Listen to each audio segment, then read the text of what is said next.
que vous portez à merveille. Aujourd'hui, vous êtes encore branchés dans l'émission Real Life Story. Nous avons sur ce plateau nos très chers invités. Vous allez voir, aujourd'hui, c'est un peu extraordinaire parce que nous avons de la visite des étrangers. Nous allons les laisser se présenter. Bonjour, monsieur. Bonjour. Merci d'avoir accepté notre invitation, de passer sur le réseau malgré vos emplois du temps chargés. Merci beaucoup à vous, c'est très gentil de vous avoir accueilli. Donc, du coup, je m'appelle Piesou Kostegui Maoulé. Je suis le fondateur de Nuku Togo et le vice-président de la Tchétché France. La Tchétché France. J'espère que vous êtes venu accompagner avec votre chef de projet au Togo. Oui. Il est parmi nous. Il est parmi nous. Bonsoir, monsieur. Bonsoir. J'ai anticipé. Présentez-vous à ceux qui nous suivent. Moi, je reprends au nom de Bansa Eric. Je suis le chargé du projet de l'association Nuku Togo. Et que veut dire Nuku? Nuku, c'est quoi? Nuku, communément, ça vient de l'élevé. Un langage parlé au Togo qui veut dire la graine. Voilà, la graine, quand on la sème, ça germe. Ça donne quoi? Ça donne des nerfs. Atchikouchichi. Ok. Donc, chers internautes, vous êtes sur ce plateau de Real Life Story avec Nuku et Atchikouchichi, c'est-à-dire la germe et les grains. C'est ça? Voilà, donc, monsieur Eric, vous êtes le chargé de projet de l'association Nuku Togo. Parlez-nous un peu de votre association. L'association Nuku Togo est créée depuis 2014 pour venir en aide à la population togolaise à la base. L'association Nuku Togo intervient dans pas mal de projets au niveau des dégâts pour mineurs, des enfants pour leur scolarité et pour les femmes à la base de la population des agriculteurs, pour la rénovation aussi des établissements, la construction de la frite sèche. Et aussi notre projet phare, les arbres de naissance. Les arbres de naissance. Le but de pourquoi nous sommes aujourd'hui branchés sur ce plateau de Real Life Story pour parler de ce problème qui aujourd'hui, je ne vais pas anticiper, on va y arriver. Maintenant, je laisse la parole à présenter et laisse-nous la chance ou bien.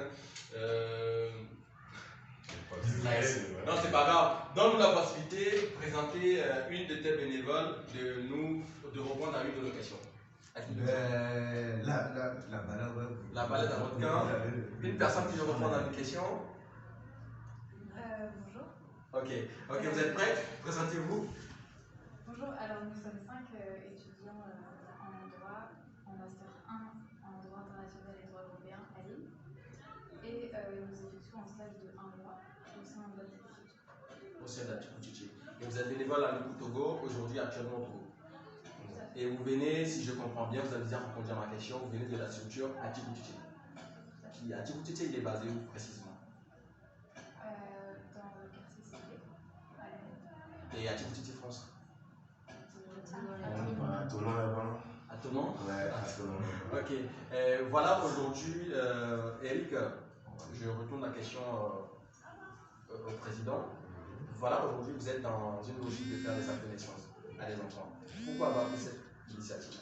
Au fait, nous savons tous qu'un enfant sans acte de naissance ne vit pas, il n'existe pas d'ailleurs. Et par l'UNICEF, ils l'ont appelé un enfant fantôme, ce qui veut dire que cette personne n'existe pas. Donc du coup, moi-même j'ai été victime de ce problème en classe de CM2, malgré que au Togo, quand vous êtes né ou quand on est né, les actes de naissance, ça ne coûte rien, je pense que c'est 500 francs pour identifier ton enfant, pour déclarer ton enfant. Mais par l'ignorance aujourd'hui, je pense qu'on paye 8000 et quelques, 8500 pour pouvoir avoir l'acte de naissance et la nationalité. Donc du coup, ce projet nous tient beaucoup. Pourquoi? Parce que on bosse beaucoup avec des enfants. Okay? Comme mon chef projet avait dit, nous payons la scolarité à 45 enfants depuis que l'association a été créée ici au Togo. Donc du coup, après aujourd'hui, il y a 48 enfants, je pense. En tout, il y a 48 enfants. Donc du coup, nous rencontrons pas mal de problèmes. Et quels sont ces gens de problèmes? C'est qu'arriver par exemple en classe de CM2, les enfants ne peuvent pas faire leur examen de passage. Donc du coup, ceux-là, voilà, c'est un problème que nous rencontrons beaucoup. Donc on s'est dit, bah voilà, en tant qu'une association, qu'est-ce qu'on peut faire pour aider ces enfants? Et parfois, il n'y a pas que des enfants. Leurs parents, ils n'en ont pas. Donc du coup, c'est un peu compliqué. Il faut retourner jusqu'à la source. Voilà, donc du coup, on s'en sort quand même. Voilà. Et comment identifiez-vous les enfants auxquels vous faites les actes de naissance? Comment les identifier? Je pense que, comme on le dit, toute association, avant de faire un projet, il y a une étude de faisabilité. Donc du coup, nous faisons une étude de milieu. Et après l'étude du milieu, on fait un recensement de tout chacun. Et après, bon, on a des priorités. Nos priorités, c'est ceux qui sont en classe de CM2 ou ceux qui sont, comme on dit, en classe d'examen. Parce que sans ça, ils ne peuvent pas composer. Donc, c'est comme ça que ça se passe. Voilà, c'est comme ça que ça se passe. Et on vient de nous dire tout à l'heure dans cette rubrique que les actes de naissance sont primordiaux et très importants pour les enfants aujourd'hui. Nous allons continuer à prendre dans cette optique. Nous allons laisser la parole à un bénévole ou une bénévole, quelqu'un pour se... Involontaire pour reprendre ma question. Oui, tout à fait. Je suis Bettina Moreau et comme a dit ma collègue, de Lille. Vous venez de Lille. Et pourquoi avez-vous choisi de collaborer avec nous? Je pense pouvoir parler au nom de tous, mais nous avons été beaucoup touchés par leur engagement, par leur combat auprès des populations togolaises, auprès des enfants, et la nécessité de pouvoir leur offrir cette chance de pouvoir déjà continuer leurs études par apprentissage.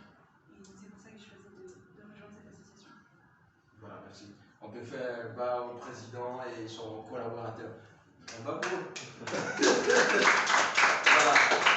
Donc, malgré beaucoup d'associations au Togo, des milliers d'associations, ils ont choisi Nuku Togo parce que les projets impactent, parce qu'il y a de la transparence dans les actions sur le terrain. Voilà, aujourd'hui, je retourne une question au président.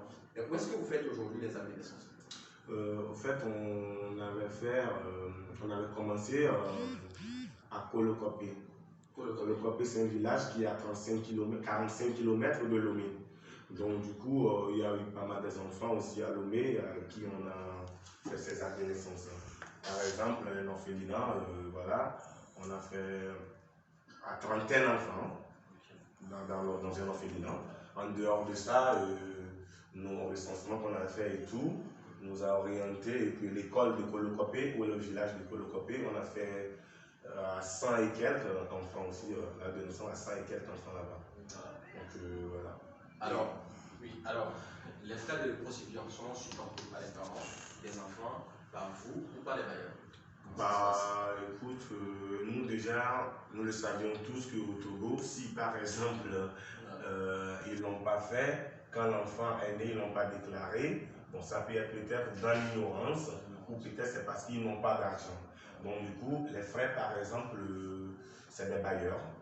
C'est des bailleurs. Déjà, c'est pourquoi il y a Atikoutchéché, voilà, qui est basé à Toulon-les-Dents. Voilà. Voilà, j'ai une question pour les bénévoles qui répond. Qui me répond? Ok. Quelle est aujourd'hui votre responsabilité en tant que bénévole sur ce projet? Alors, on a plusieurs responsabilités sur ce projet. D'abord, ce qui a été notre première tâche, ça a été la sensibilisation. Donc, on a dû choisir quelle activité on allait faire, comment on parle aux gens, de sorte à établir des actions qui vont vraiment être pertinentes. Donc, par exemple, on a conçu des flyers, on a sélectionné les informations à mettre, on a organisé des porte-à-porte, des rencontres, par exemple, sur les places de marché avec les personnes. Et on a aussi essayé de cibler quelles personnes pourraient être dans notre groupe, pourraient nous aider. Donc c'est pour ça qu'on a essayé d'organiser des rencontres avec des personnes compétentes d'influence, c'est-à-dire des médecins, des instituteurs, des sages-femmes, des personnes qui peuvent accompagner les enfants et les parents. Des enfants, des personnes qui peuvent accompagner les enfants et les parents. C'est aujourd'hui votre, comment appelle-t-on, vos actions, vos activités, les activités que vous menez en vue d'atteindre vos objectifs. Voilà. Donc, depuis que vous aviez pris cette initiative, combien de naissances avez-vous fait? Je pense au moins pour 200 enfants. 200 enfants, ouais. 200 enfants depuis que vous avez mis en place cette initiative. Ouais. Et comment est-ce que vous trouvez, quel est l'impact de cette initiative prise sur les cibles ou les bénéficiaires? Bah, moi, je pense que nous, d'abord, nous sommes satisfaits de voir les enfants avancer parce que, comme j'avais dit, c'est un acte de naissance, il n'existe pas et il ne peut pas aller à l'école, même s'ils grandissent, ils n'auront pas grand-chose à faire. Donc du coup, moi aujourd'hui, quand on réalise ces jeunes projets, on organise aussi un petit truc pour pouvoir parler et tout. Quand tu vois l'heure, les gars et tout, ils sont toujours souriants, ce qui veut dire que voilà, ils sont contents et tout. Et c'est ce que nous aussi, nous voulons d'eux. Voilà, donc en résumé, vous semez du sourire Voilà. dans le cœur des populations défavorisées aujourd'hui au Togo. Depuis que vous aviez fixé vos objectifs, depuis que vous avez commencé ce projet, est-ce que vos objectifs sont atteints à ce jour ou Ben, on ne peut pas